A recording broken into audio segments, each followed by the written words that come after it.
Amanda here from createyourfuture.co. So today we have Ani joining us. Hi, Ani. Hi, guys. Guys, we have a really exciting video on how one of Ani's clients got her ex back, and not even after the first time, like after the second time. So it just goes to show, it doesn't matter how many times you break up, like you can always get them back. Like, because yeah, circumstances don't matter. In fact, use your circumstances to your advantage is always what we say. So of course, like usual, when you are listening to the success story, watch your self-talk and create intentions like, I'm going to be next. It's going to happen for me. If they can do it, I can do it. Yeah, so definitely. So welcome, Ani. Yes, thanks for having me. Here it goes, guys.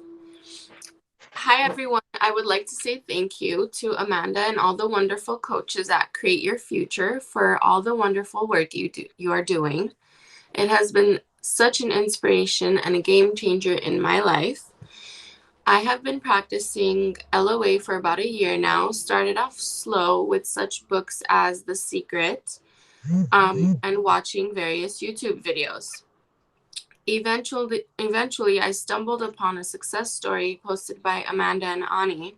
I was quite impressed, to say the least, and after watching a few more videos, I decided to sign up for a coaching session with Ani. I figured at the very least I could only gain more knowledge on my journey. My experience was far more than I ever could have expected. From my very first session with Ani back in July, I began seeing results within a week. Ani helped me attract my SP back after our second breakup and put a great deal of things into perspective for me on how I was creating the cycle. I was shocked. After our first session and getting my mental diet together, I was ready. I would say it 3 times a day, sometimes more. There were definitely some moments where I felt that I couldn't do this, but I quickly learned to get out of that thought and back onto my mental diet and intentions. After a week of intentions, my SP and I began speaking to each other and even went out on a date. I couldn't believe it. It was as if no time had passed, but in reality, it had been 3 months. The love was always there, that's for sure. After another 2 sessions with Ani, I was not only working on my intentions for my SP, but also other areas of my life, such as a promotion and finances. My SP and I are back together and things are going great. We are closer together now than we have probably ever been. Most importantly, I have grown and changed, and I see and feel the difference in me and my attitude, and boy, has it made such a difference in my life. I see all my intentions manifesting in my 3D right now, and it feels incredible. I'm looking forward to seeing all the other areas in my life expand as well, and hopefully one day soon I'll be able to be a coach at Create Your Future and help others like me. Thank you so much, Ani, and Create Your Future staff. Yeah. Oh, that's so amazing. You're so welcome. That's amazing. And yeah, well, one day we hope to have you as a coach here as well.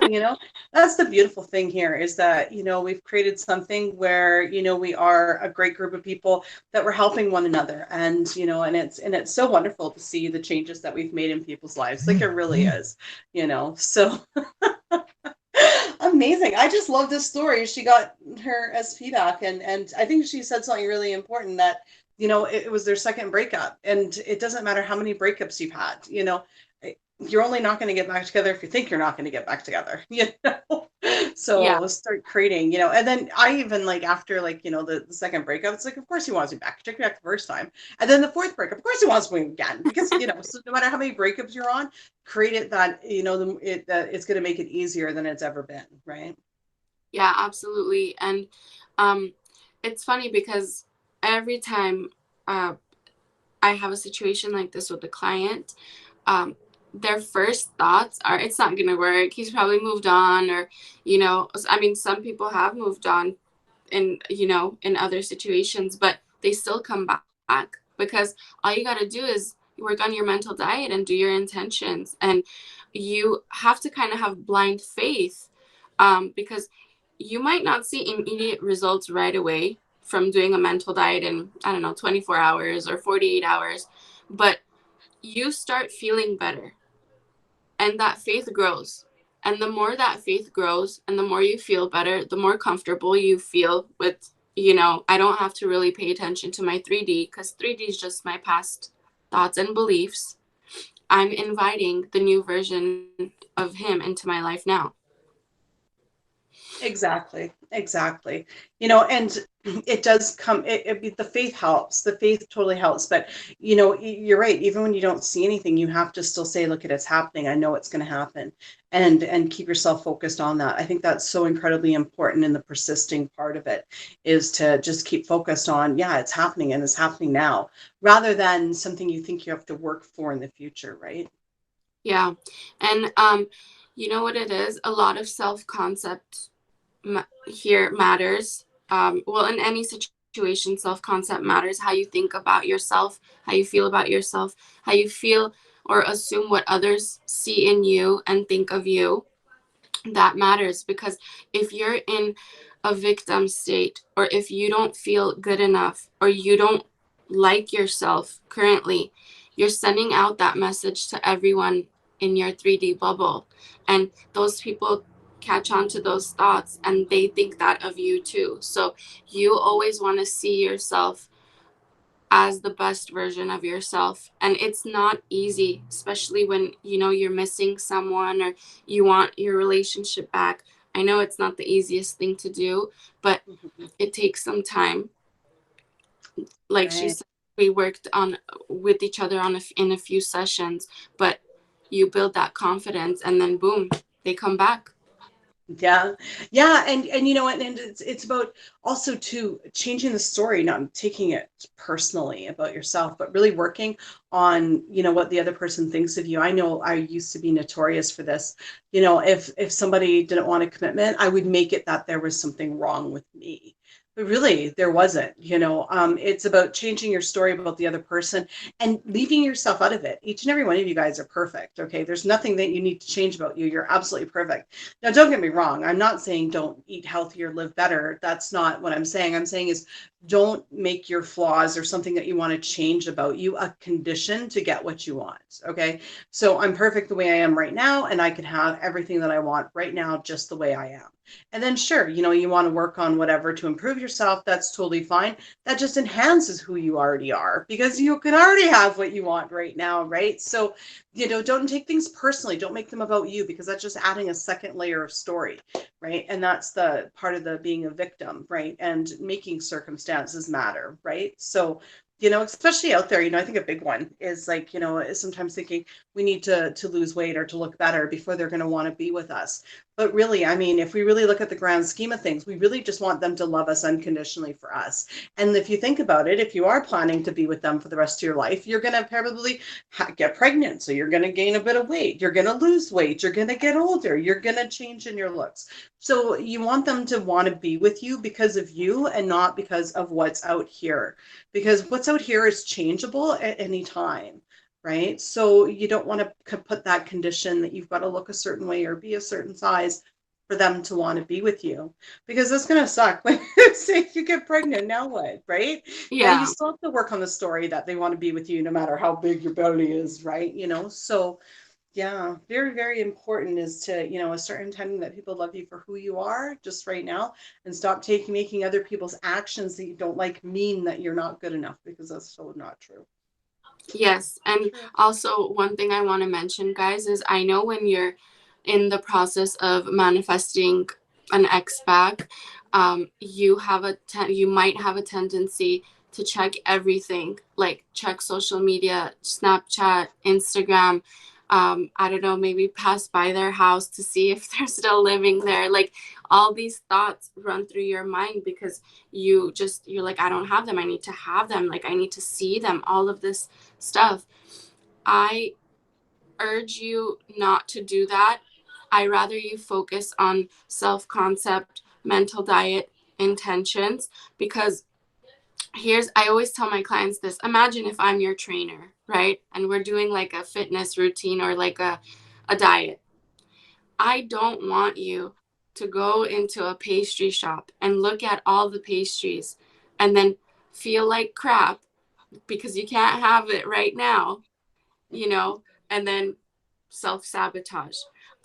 Whatever you see in your 3D, when you check social media, that's the old stuff. But because you're still conditioned to see the old version of them, what your brain's going to do is boom, you're going to automatically be like, oh my God, I don't have them. Like, you're going to just tap into the old version of reactor mode, and you're going to forget you're a creator.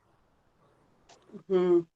Exactly. I mean, one thing about self-sabotage, is I know is it's because you're not happy in your situation, right? So, one way to stop self-sabotaging is to start accept your current reality and stop resisting it, right?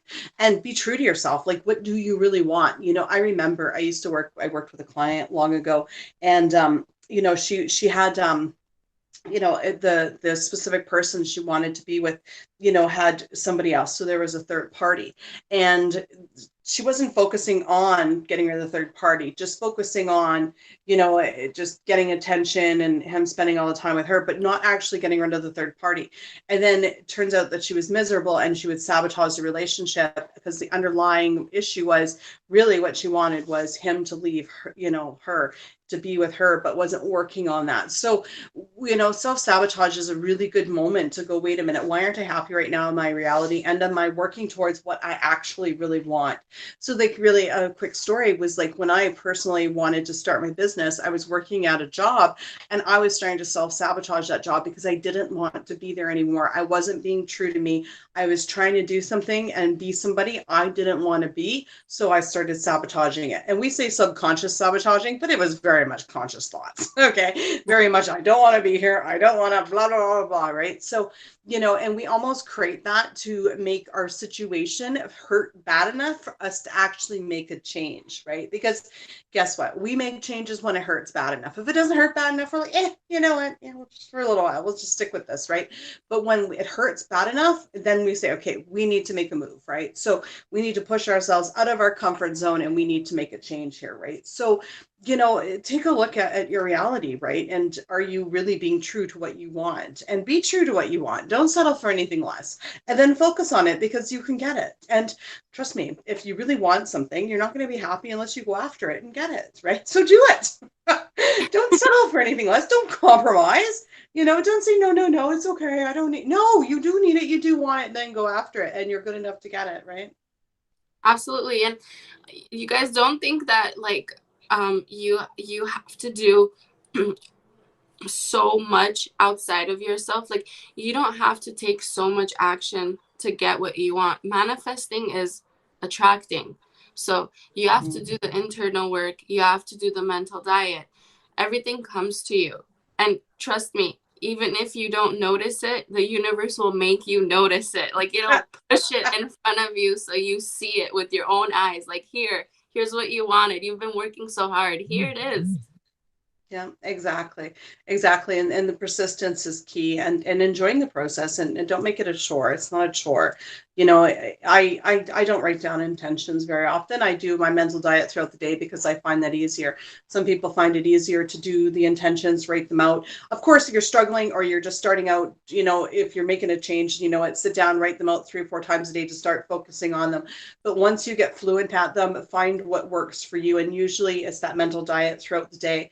Keep on top of your thoughts. That's going to be, honestly, the biggest bang for the least effort that you could possibly do, right? When I feel I'm spiraling out or I'm making a huge change, I do sit down and write out intentions to sort of map it out and straighten myself out, but I can't always bring myself to do it. But you don't always have to, but you do need to keep on top of your thoughts, right? So, if you're not going to keep on top of your thoughts, then yeah, you're going to be sitting at your desk 3 times a day breaking out. But if you're that type of person that loves it, then do it, find out what you enjoy doing to keep focusing. Some people love daydreaming and have mental conversations with the person, do it, as long as what you're focusing on is making you feel good and you're thinking about what you want rather than what you don't want, then you're doing this right. Yes. And I'll give you guys some intentions. Like, the way I like to do it is, first, self-concept. I'm good enough. I'm loved. Everyone wants to be in my presence always. I'm a magnet to success. I'm a magnet for, people, like everyone just wants to be around me, everyone just loves me. So some self-concept stuff. And then going for your SP, like he's thinking about me and he's going to take action and come after me because I'm good enough. He's calling me constantly because he wants to talk to me. Why wouldn't he want to talk to me? I'm worth it. I'm worth all of it. Exactly. If he's an ex, of course he forgives me. He always forgives me. And in fact, you know what? He blames himself for that breakup and he wants to make it right. And he's going to apologize to me. Right? You know, breakups, I just want to throw it in there, are also often the story that you've done something absolutely terrible that they just decided they don't want to be with you. So change and revise that story to, you know what, they realize they were wrong and they are sorry and they're going to make it up to me and they want to be with me. And I can be whoever I want to be and they're going to want to be with me because I'm perfect and they love me just the way I am. So incredibly important. Yeah. Yes. So amazing. Thank you so much for being here today, Ani. I know so many people got, you're welcome. So many people got stuff out of that. That's really going to help to change things around. I think that's amazing. I intend that everybody finds a block and, you know, it changes it after watching this video. And guys, thank you for liking, commenting, sharing, and subscribing. And we'll see you guys in the next video. Bye-bye.